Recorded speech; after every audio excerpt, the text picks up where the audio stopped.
और दोस्तों आज हम बात करेंगे ट्रस्ट रजिस्ट्रेशन के बारे में। अगर आप कोई भी एनजीओ रिलेटेड एक्टिविटीज़ करना चाह रहे हैं, जैसे किसी भी चैरिटेबल पर्पस का हो गया या रिलीजियस पर्पस हो गया, ठीक है इस पर्पस के लिए एजुकेशनल पर्पस हो गया, इस पर्पस के लिए कोई ट्रस्ट एनजीओ या ये ओपन करने का प्लान कर रहे हैं, तो आज हम बात करेंगे ट्रस्ट रजिस्ट्रेशन के बारे में कि आप कैसे ट्रस्ट जो है क्रिएट कर सकते हैं। तो ट्रस्ट रजिस्ट्रेशन क्या होते हैं, अलग अलग स्टेट में अलग अलग जो है प्रोसेस रहता है ट्रस्ट रजिस्ट्रेशन का। But in case of section eight company का जो है यूनिफॉर्म प्रोसेस होता है पूरे पैन इंडिया बेसिस पे।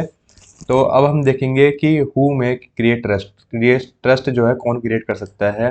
ट्रस्ट में भी created by every person competent to contract, यानी पर्सन जो कि कोई कॉन्ट्रैक्ट में एंटर होने के लिए कॉम्पिटेंट है वो यहाँ पर ट्रस्ट क्रिएट कर सकता है। और with the permission of principal civil court of original jurisdiction on behalf of a minor. अगर माइनर है तो जो प्रिंसिपल सिविल कोर्ट है ऑफ ओरिजिनल जुरिस्डिक्शन का, उसके बेसिस पे कर सकता है।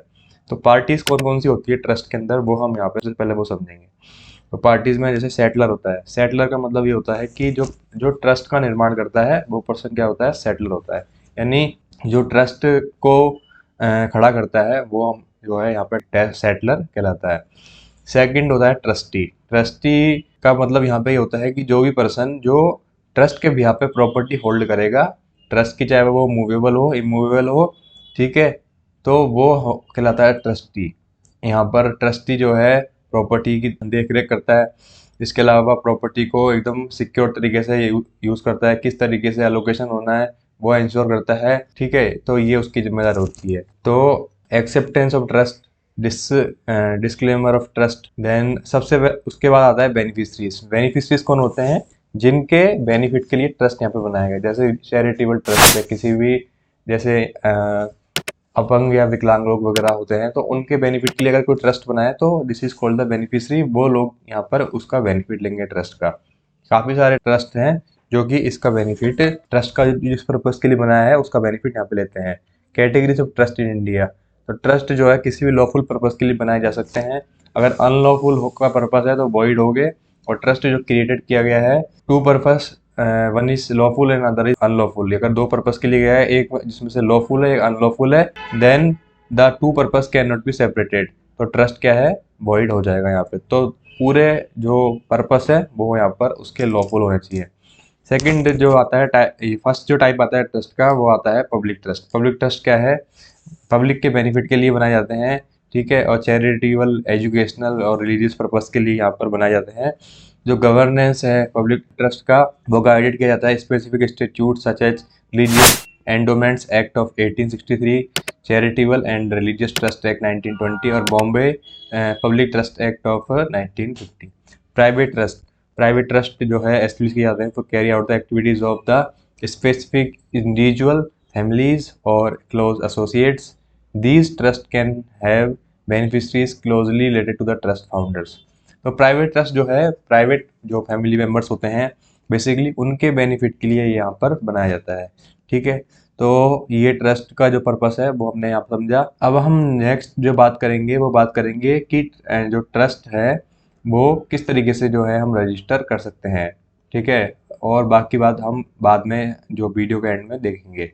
तो प्रोसेस क्या रहता है, सबसे पहले आपको ट्रस्ट का नाम डिसाइड करना है, सेटलर डिसाइड करना है, यानी जो ट्रस्ट का निर्माण करेगा वो पर्सन कौन है वो यहाँ पर डिसाइड करना है। इसके बाद आपको memorandum of association for trust ये बनाना है। Two photograph of parties involve in the trust. जो पार्टीज इन्वॉल्व है ट्रस्ट के अंदर वो उनके बारे में उनके टू फोटोग्राफ्स आपको अरेंज करने हैं। Then PAN card of individual associated with the trust. जो भी इंडिविजुअल एसोसिएटेड है ट्रस्ट से उनके पैन कार्ड अरेंज करने हैं।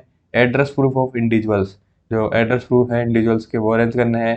Identity proof of individuals, authentication form of the partners, no objection certificate for using the premises, any form of utility bill as proof of address, then drafting of trust deed। Trust deed जो है बहुत ही trust बनाने में बहुत ही important document है, ठीक है, जिसके अंदर आपकी की डिटेल्स लिखी होती है, प्रोविजंस होते हैं ट्रस्ट के, और इसके अंदर ये बताया जाता है पीरियड और term for which trust will remain in operation, यानी किस पीरियड के लिए जो है ट्रस्ट यहाँ पे बनाया जा रहा है।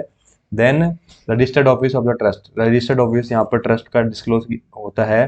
देन जोग्राफिकल एरिया और region where the trust will carry out the activities the goals and objectives that aims to achieve, information about the process establishing the trust and details of assets or property being transferred to the trust, information about board of trustees, the role, responsibilities and power of the trustees, procedure for amending the trust deed and procedure for closure or termination of trust। Step third में certified copy of trust deed, जो sign trust deed है and other required documents है वो यहाँ पर registrar को submit किए जाते हैं। और इसके अंदर जो है एक्टिव पार्टिसिपेशन होता है ऑथर का, ट्रस्टीज का एंड बेनिफिशरीज का। स्टेप 4 में registrar trust deed with the registrar of the trust. After reviewing the submitted documents, सारे डॉक्यूमेंट्स को रिव्यू करने के बाद रजिस्ट्रार अगर satisfied with their validity and compliance, the trust will be registered by them. Obtain the certificate. Upon approval, the registrar will issue a trust registration certificate, and trustee and truster should retain the certificate, and subsequently the trust now registered and can open a bank account in its name. So I hope this video is very helpful for understanding about the trust registration. If you have still any query related to the income tax DST, you can also contact on the number given on the screen. Thank you very much for watching this video.